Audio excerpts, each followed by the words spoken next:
Seu amigo Samu de Deraldo. Samu, você é o dono da fogueira? Eu sou o dono da fogueira hoje. Já vem fazendo há quanto tempo a fogueira? Há 4 anos. Há 4 anos, né? Fica aqui de frente. Aí vai virar tradição agora fazer a fogueira todo ano aqui. E aí dá muita gente. Muita gente aqui já animada, a criançada tá animada e tá... Na hora que a fogueira cair, pronto, todo mundo pegar uma... Certo. E aí, menino já tem muito por aí, não é? Tem bocado pra chegar mais aí. Como é? De cair agora é pra ter bastante criança aqui, né? Vamos ver aí o que é que tem nessa fogueira, vai dizendo aí. Essa fogueira aqui tem cana, tem laranja, tem coco, tem mexerica, tem salgadinho, tem pipoca e tem doce e tem rapadura. Tem doce e tem rapadura? Doce e rapadura. E aí você se sente bem fazendo essa brincadeira, né? Fazendo para a criançada ficar animada aqui, né? Acendeu o fogo agora? Acendemos fogo agora, o fogo começou a salpicar a cabeça do pau, mas é ligeiro para cair, que é a madeira. Que madeira é essa aí? Aroeira não? Não, essa madeira não é aroeira não, é outra madeira. Rama de bezerro? Rama de bezerro, é fraca? É mais fraca. Então você acha que cai logo? Cai logo, eu acho que com 10 minutos de fogo ela tá caindo aí. E já tem uns 5? Já tem uns 5. Então... Aí de 10 a 15 minutos ela vai começar a cortar um pouco, ventando um pouco. E vocês sempre fazem a fogueira antecipada? Antecipada ou então depois do São João. Porque hoje ainda é 15, é domingo, 15 de junho. Mas pode ser no mês de agosto ou setembro.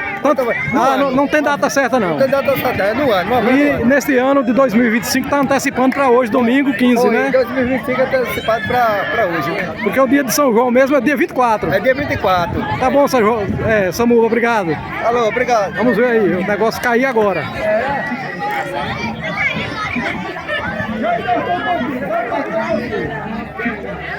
A fogueira na rua da Boa Vista, Rua da Mão Fechada, em Hidrolândia do Ibaí.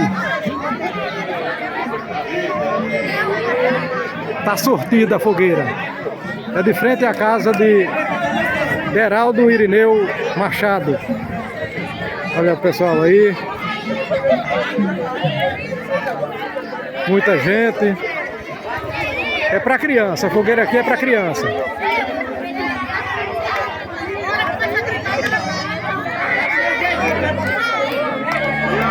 Vou desligar esse vídeo aqui e vou fazer outro vídeo. Outro vídeo na hora que a fogueira... Na hora que a fogueira vai cair. Disse o irmão dele que vem pra cá fazer fogueira errado. Olha ele. Depois.